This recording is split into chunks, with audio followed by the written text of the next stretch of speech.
জীবনের যাত্রার পথে আপনাদের স্বাগত। এই যাত্রা শুরু হয়েছিল 350 কোটি বছর আগে। আমি ট্রাভেলস গাইড আসল প্রাগৈতিহাসিক যুগের এক ছোট আদিম যুগে পৌঁছে যায়। পরিচিত হয়ে মিডিয়াম আর অপরিসীম যুগের নাম বলছি।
कहते हैं कि 460 करोड़ वर्ष पहले प्रचंड धूल के बवंडर से हमारे सौर जगत का जन्म हुआ।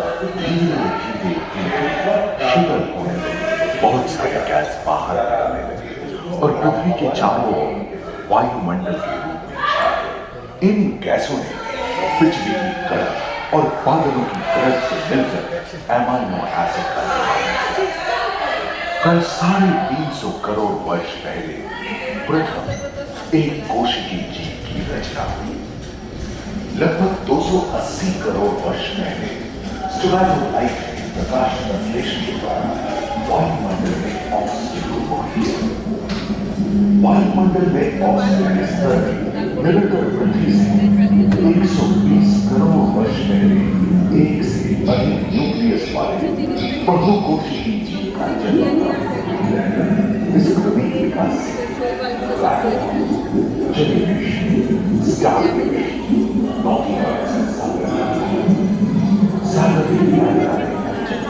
मौतें लहराने लगे। बहुत तेजी से विभिन्न प्रजातियों की मछलियां विकसित हुई। यहाँ जो विशाल मछली दिख रही है उसका नाम है डार्विनोसरस।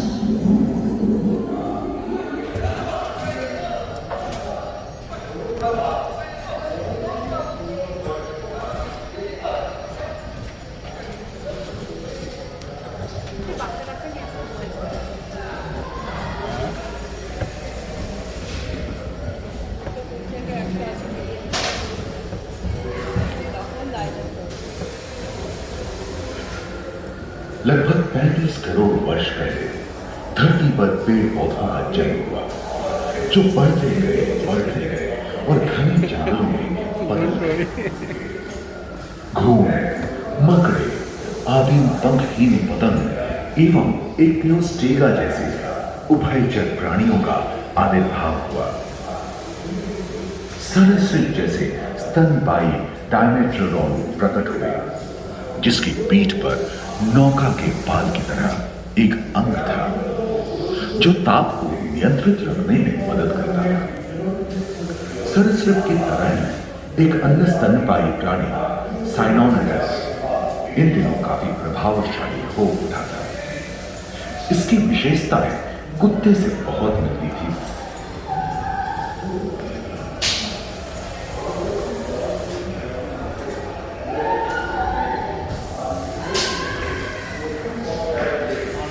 प्राय 1 मीटर तक पंख फैलाने में सक्षम दानव जैसा ड्रैगन फ्लाई, साथ ही दिलचिट्टे, बीटल एवं बिच्छू पृथ्वी के चारों ओर फैल गए।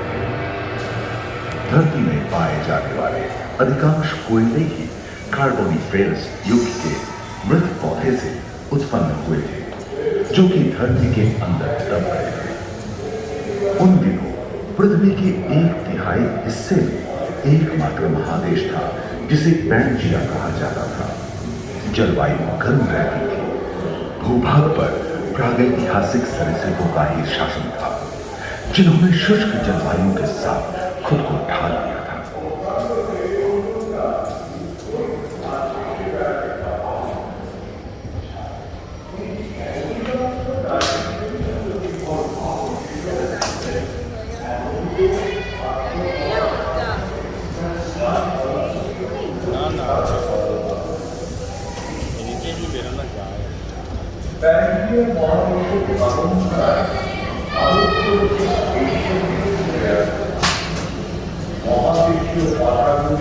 मेंढक, कछुए और मगरमच्छों का जन्म लगभग 22 करोड़ वर्ष पहले इस धरती पर हुआ था। प्रथम स्तनपायी जीव मेगाज़ोस्ट्रोडन चूहे जैसे आकार का था। प्राचीन सरीसृप समाप्त होने लगे थे और उनकी जगह डायनासोर ने ले लिया था। यह घटना प्राय 20 करोड़ वर्ष पहले घटी थी। डायनासोर विभिन्न आकार एवं माप के थे और धरती के कोने कोने में फैल गए थे एवं जलवायु के अनुकूल खुद को ढाल दिया था। इनमें से कुछ तो गिलहरी की तरह हल्के फुल्के थे और कुछ 15 पूर्ण वयस्क हाथियों जितने भारी थे।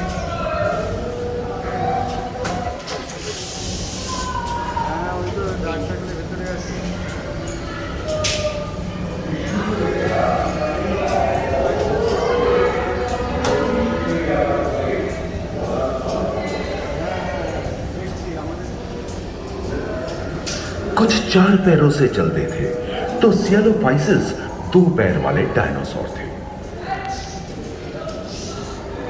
ब्रेकियोसॉरस की लंबाई तो प्राय 23 मीटर थी, जो कि एक टेनिस कोर्ट की लंबाई जितनी थी और इनका वजन 75 टन था।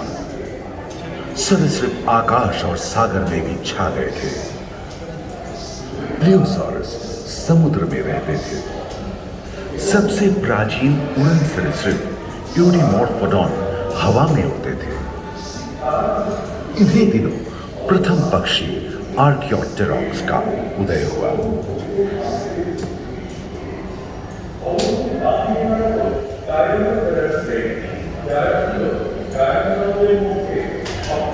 अगले 10 करोड़ वर्षों यानी जुरासिक के अंतिम चरण से क्रेटेशियस युग का प्रथम चरण तक डायनासोर के लिए स्वर्णिम युग रहा। जलवायु में नमी की मौजूदगी से पृथ्वी पेड़ पौधों से भर उठी थी।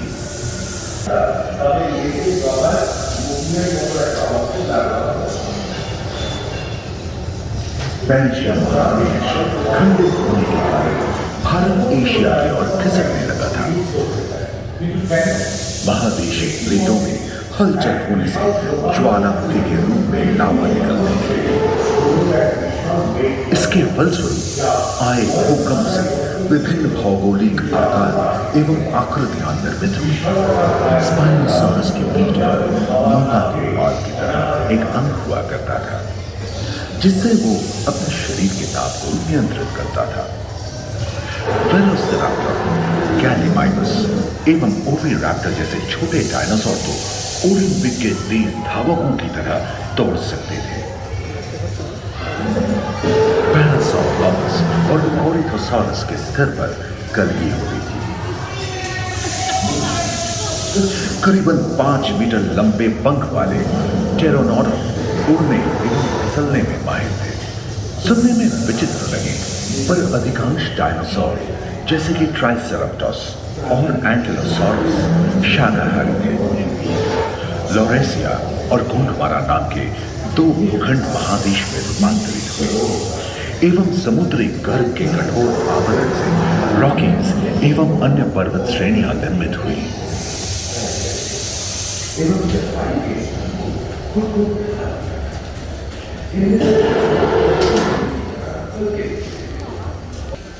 भूमध्य रेखा के पास आबहवा में उष्णता बनी रही, परंतु नदियां सूखने लगी थी एवं जंगल कम होने लगे थे।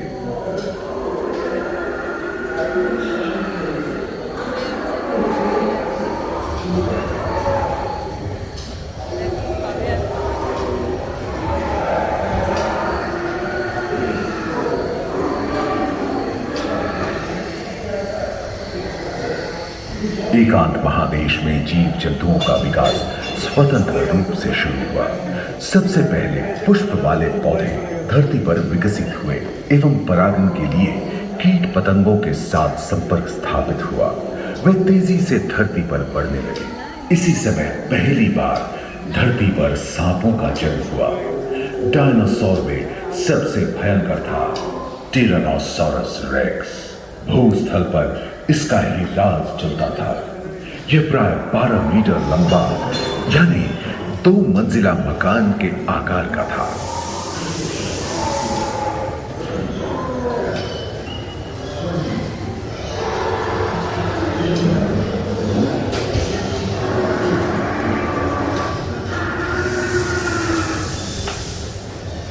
इनके हमले से बचने के लिए शाकाहारी डायनासोरस अपनी पूंछ के मुड़कर का इस्तेमाल करते थे। सभी डायनासोर प्राय 6 करोड़ वर्ष पहले विलुप्त हो चुके थे। एक अनुमान के अनुसार एक बहुत बड़ी रेखा पृथ्वी से जा जिसके फलस्वरूप उत्पन्न हुए विशाल मेघ हजारों वर्षों तक सूरज की किरणों धरती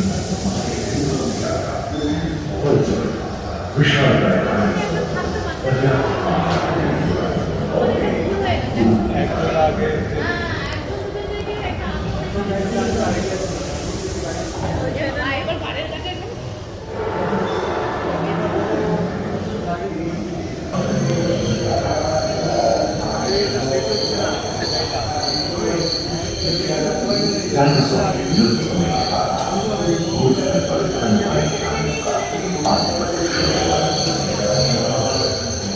पर्याप्त मात्रा में आहार उपलब्ध होने के कारण छोटे छोटे स्तनपायी बड़े आकार से बदलते गए। इसी समय बड़े बड़े शाकाहारी एवं मांसाहारी स्तनपायी नजर आए। विश्व के कई हिस्से जंगल से भरे गए।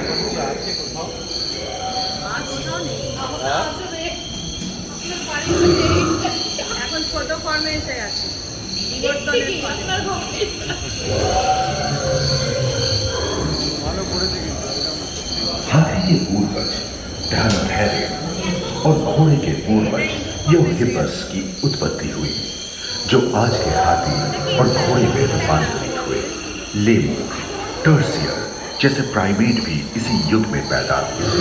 खोखली अस्थियों वाले आज के दिनों की पक्षी इन्हीं दिनों जन्मे थे। डायाट्राइमा जैसे बड़े एवं उड़ने में अक्षम पक्षी उन जगहों में रहते थे जहां मांसाहारी बड़े स्तनपायी प्राणी नहीं मिलते थे।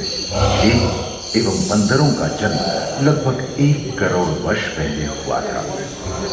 इस समय ही आदि मनुष्यों का भी आविर्भाव हुआ। जलवायु में शीतलता आने एवं पृथ्वी के लंबे इतिहास में जाने तो ऐसे कई मौके रहे जब उत्तरी गोलार्ध के अधिकांश हिस्से बर्फ की चादरों से ढक गए थे, जो आइस एज के नाम से जाना जाता है। हम आज ऐसे ही एक आइस एज में रह रहे हैं जो 20 लाख वर्ष पहले शुरू हुआ था।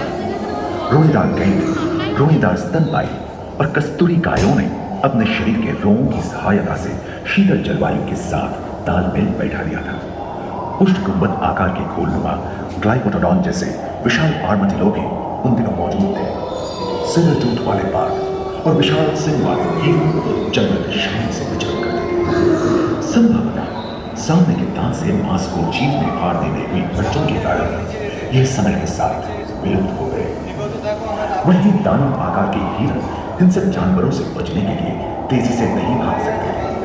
फलस्वरूप वे भी ओझल होते गए। इस समय से ही आधुनिक मानव का क्रमिक विकास शुरू हुआ और विशालकाय स्तनपायी प्राणी धीरे धीरे विलुप्त होने लगे।